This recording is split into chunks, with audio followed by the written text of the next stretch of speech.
Oh, to be 14 again, when all there was to worry about was school and friends and looks and likes and dates and drugs and trolls and looks and friends and trolls and likes and oh, forget it. It is tough to be a teen, and anti-social media makes it downright dangerous. Tonight on Banfield, how to be okay when the world says you have to be perfect.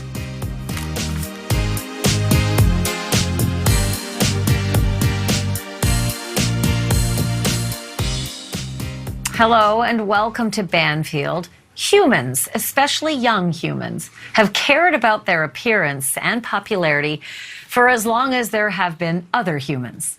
But putting us all of us humans, in the same space, cyberspace, at the same time, to say that it's messed with our minds would not even begin to describe the impact. In 2018, the Pew Research Center found 90% of U.S. teens go online multiple times per day.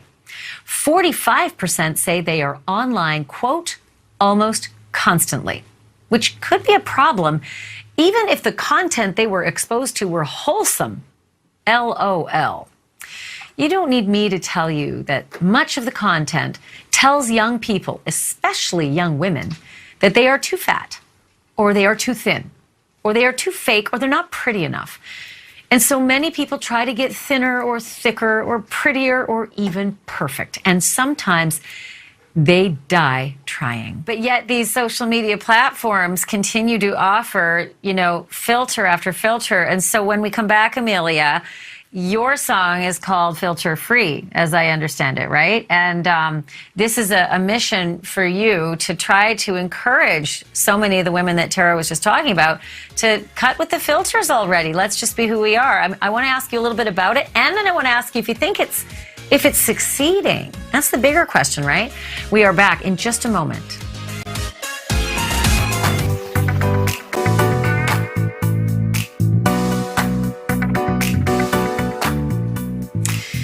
Welcome back. We are talking about body shaming in the culture, but also and especially online, and how to drive shame out of your game. My guests are model and actor Haley Hasselhoff, filmmaker and activist Tara Dervin, and musician and social media influencer Amelia Milo. Okay, Amelia, so before the break, I asked you about your song, Filter Free, and it's a bit of a mission too, right? But the bigger question that comes with that is, it's okay to ask people, but it's so tempting, right? To make yourself look better when you've got, again, and I'll bring them up, the Kardashians, they just always look perfect. And then I mentioned J-Lo before, and, she's around my age and looks like she's 20. And I know it can't be, true. I know it's got to be some filters. So do you need people like J-Lo and the other Kardashian folks to start, dispensing with the filter stuff? I think that what we need is, as a culture, is as a collective, not just to put it all on a few people, but as a collective to just start this conversation about loving ourselves, just like my song says, filter free, and loving ourselves as we are. And I think sometimes when we look at celebrities, we can often, point fingers and say, oh, their photos must be filtered, or they must be doing something. But the truth is that they are just as vulnerable to this system as all of us are. They must be feeling that pressure from some place of power to feel the need to constantly be projecting a level of perfection. I think that the more people that can talk about this at any level, whether it be someone who's famous or someone who's a teacher at a local school, I think at any level, any size platform can help bring this to light and help people, especially kids, to love themselves as they are. Okay, so I want to, first of all, if there's anybody, who is crawling out from under a rock and doesn't know that you're an influencer, you're a big old deal on social media. And I want to play something about, well, first of all, it's I think Filter Free is in the backdrop of the song, but I want to play a little moment from one of your posts. So take a look at this.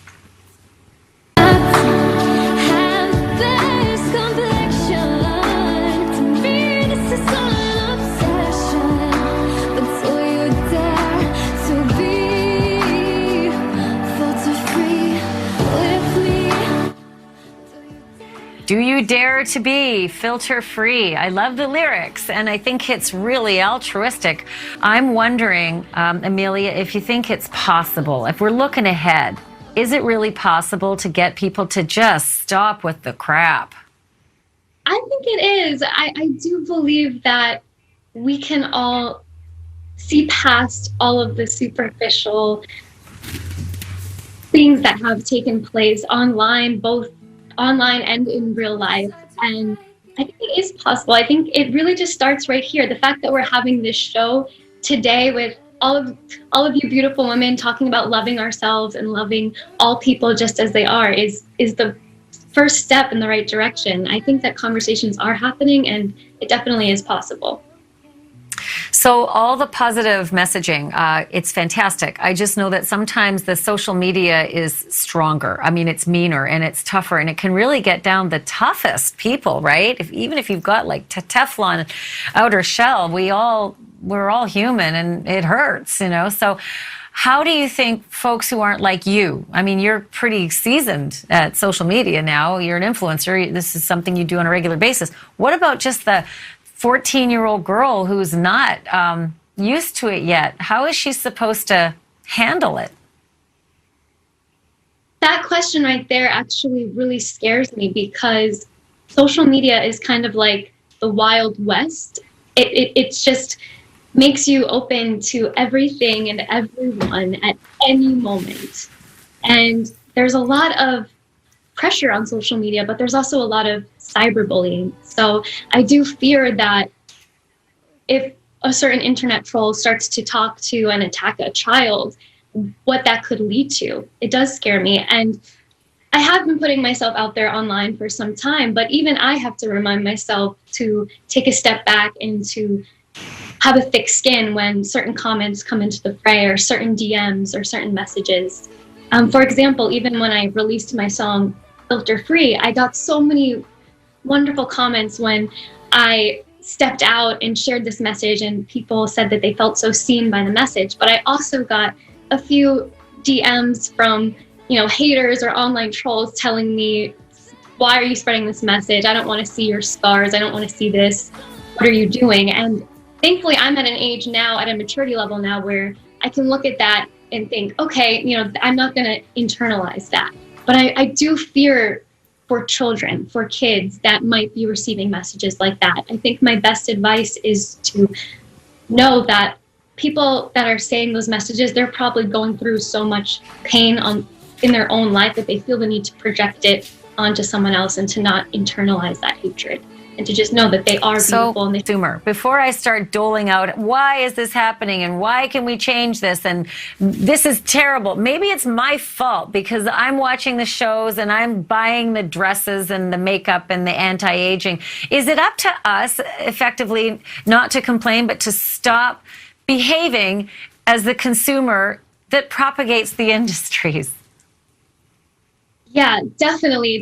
I think that it's really important to have perspective on what is going on, to take a step back and to realize that our worth actually isn't in all of the superficial, although it does seem to be always around us, whether it be on our phones or in advertisements we see at the mall. Our worth really does come from our heart and our soul and our character. And I think the more that we can repeat that, like an affirmation throughout the day and throughout our lives, the more we can realize that this is all kind of superficial, and there's way more to life than the amount of likes you just got on your picture, or the way that you look, or what size you are. We are just souls, and we are living on this planet, and what really matters is the heart. So I think the more we can just repeat that on shows like this, the more people can start to believe it. Because I think right now we want to change, but right now we have to start to believe in the change and believe that there is more to humanity than just the superficial. Well, Amelia, I don't think anyone could have said it better than that. I'm so thankful for your wisdom at such young ages. Tara and Haley, you too. Thank you very much for being on and talking about this extremely important issue. And I hope you all have a wonderful rest of your summer. Thank you. Thank you for having us.